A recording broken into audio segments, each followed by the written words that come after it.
that's when we hear a Scottish accent. What do we have here? A man with a rain cloud over his head. So how about a reading to clear those somber skies? Whether it be dark or bright, I'll read your future right. Just didn't go shooting the messenger, eh? He then actually calls out the fat Moogle as being a toy. And he actually doesn't see the cat sitting on top of this Moogle. But then the cat introduces itself as Cait Sith. Cait Sith, fortune teller extraordinaire. Who we had seen during the dance number at the park entrance. And we also saw back in Remake. Do you remember this moment when the plate was falling and it was like all serious? Yes, everyone remembers this moment. And then we see this like anthropomorphic cat like come out and pound his fist on the ground. Why would this happen? Yeah. Why is there a cat here if you haven't played the original game? You have no idea. Everyone's like, wait a minute. So all the newcomers to Remake, when they do this to the first time, they're like, never played the original, they're remaking it, I'll play it for the first time. And the most tragic thing that happens in Remake, the plate falling on it, and there's just some cat with a crown.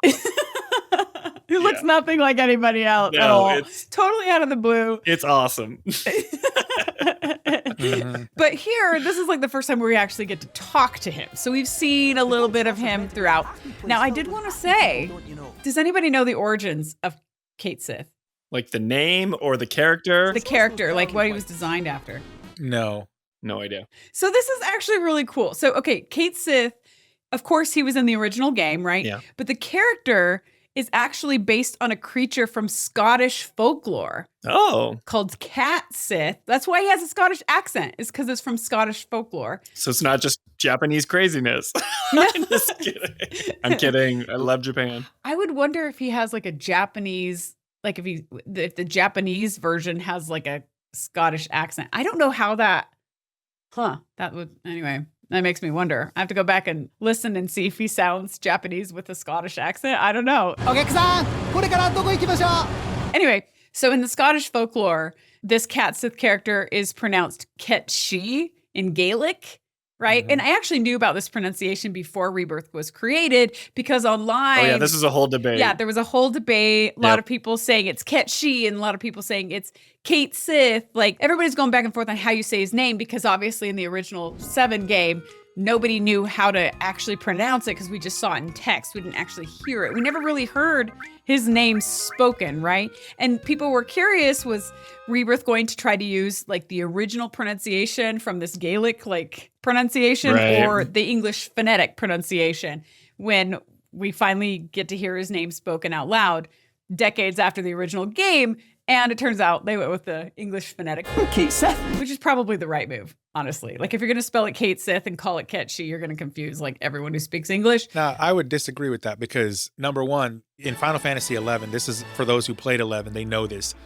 They purposely spelled names of things weirdly to make them not hard to pronounce, but, like, if you suffer from dyslexia, you'd pronounce it wrong all the time. So they could have done that. But also, I think this is one of those areas where Disney actually would have pronounced it the Gaelic way rather than... No way.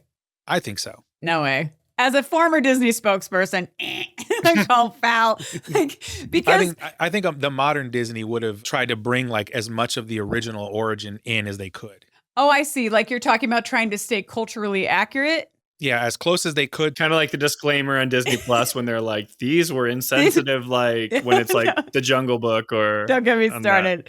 Like I said, it's a different company than 10 years ago when I was there. Yeah, it's completely different. So I think they would have tried to... Maybe. I don't know if they would have changed the spelling. Maybe so, but they probably would have spelled it Ketshi. They might have, yeah. Like they would have spelled it Ketshee. So, okay, in that regard, I could say like, yeah, they probably try to stay as culturally appropriate.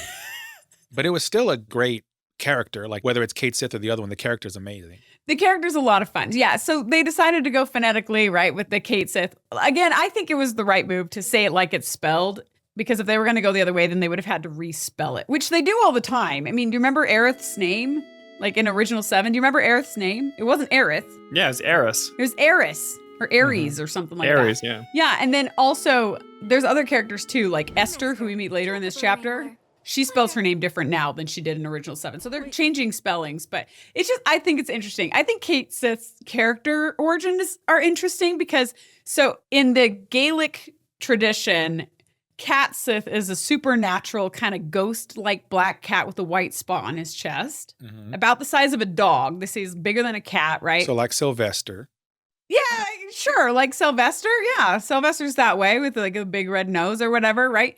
But also like Final Fantasy's Cait Sith, right? They made him a black cat with a white spot on purpose because it's based off of this. And then he's also said to have the ability to steal souls, like souls of the dead, before the gods claim them. So that's not quite like Final Fantasy, but you see how he's introduced in a cemetery? Yeah, that's cool. It feels out of place if you don't know that. Right? Because you're like, why is he associated with this haunted place? Because he's not like a haunted type spooky character. He's like a goofy Scottish character. It's because of that. It's the origin story, right? It was part of the Gaelic festival that eventually evolved, I guess, into their version of Halloween. And people would leave milk out for this Cait Sith legend so that it would give them his blessing and move on. That's pretty cool. Rather than give them its curse. Which is interesting. Interesting, yeah. Yeah, so it's always interesting to see where Final Fantasy elements come from because as we know, and Ernest and I have talked about this quite a few times, they're often borrowed from mythologies and legends, but this one in particular is just unfamiliar. And just pop culture in general. Pop culture as well, right? Yeah. Just like the opening dance number. All right, everyone, let's get this party started. I don't know where the Fat Moogle comes in. I guess that was totally just added to it. It has nothing to do with the folklore. Oh, that's their, I was like, that's their own spin on it, yeah. Yeah.